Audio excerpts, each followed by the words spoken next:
Yan sa mga insidente sa mga paaralan sa Tacloban City at Zamboanga. Narito ang balitang hati ni Kai Villa.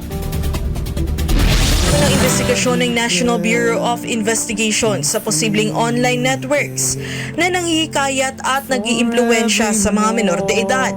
Kasunod ito ng mga insidente ng Ang isang grupo ng umanay groomers na nagtatarget sa mga menor de edad sa social media at posibleng may kaugnayan sa mga insidente sa mga paaralan sa Tacloban City at Zamboanga. Narito ang balitang hati ni Kai Villa. ng investigasyon ng National Bureau of Investigation sa posibleng online networks na nanghihikayat at nag-iimpluwensya sa mga menor de edad.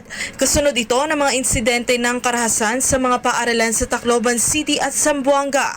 Ayon kay NBI Director Attorney Melvin Matibag, natukoy na ng Bureau ang isang grupo ng umano'y online groomers na nagtatarget sa mga menor de edad sa social media. Napasok umano ng NBI ang group chat ng mga ito, ngunit kalaunan ay nag-collapse ang grupo. Nasa libo umano ang mga miyembro nito, kabilang ang mga individual mula sa ibang bansa, bagamat karamihan ay mga Pilipino. So yung groomers na to, in fact sa Tacloban pa lang, nakita na ng NBI ito eh. So nakita na namin, sinusundan namin to, and we already have an initial reports noon na mauulit pa't may mangyayari. At nangyari nga. Ayon kay Matibag, karaniwang mga menor de edad na nasa edad 12 hanggang 19 ang target ng grupo, babae man o lalaki. Halo-halo eh. Pero ang common is they are minors eh. Ranging the age from 12 to 19. Sa modus ng grupo, una nilang kinakaibigan ang kanilang target at pinag-aaralan ang profile, pamilya at kakayahan nito bago tuluyang impluwensyahan. Initially, they'll be very friendly. Titingnan yung profile mo, titingnan yung pamilya mo, your capability. Then, doon na. Tinuturo na. Ayon sa impormasyong ibinahagi ni Matibag, inuutusan umano ang mga target na gumawa ng karahasan bilang bahagi ng tinatawag na initiation. Kapag naisagawa umano ang ipinagagawa sa kanila, maaari silang bigyan ng mas mataas sa katayuan o promotion sa loob ng grupo. Kabilang sa mga itinuturing na promotion ang tinatawag na sainthood para sa mga gumagawa ng self-harm o suicide.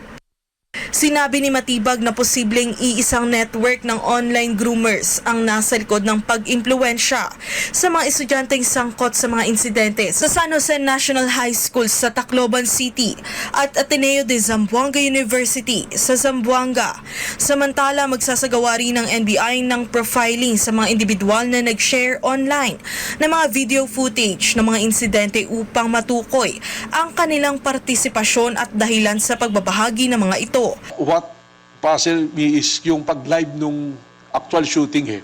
So I want to know who are the people watching, sino yung mga nag-share, and what is the reason for sharing.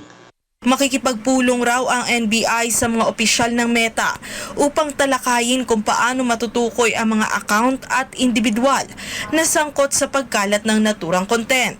Tomorrow I'll be flying to Singapore to have a meeting with Meta. Yung mga taga-Meta, this is high-level meeting, no?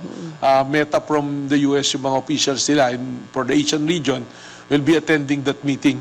And I will ask those questions, ano?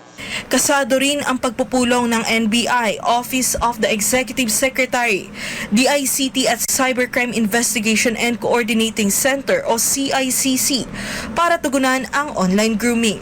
Para sa Diyos at Pilipinas kong mahal, Kai Villan, SMNI News.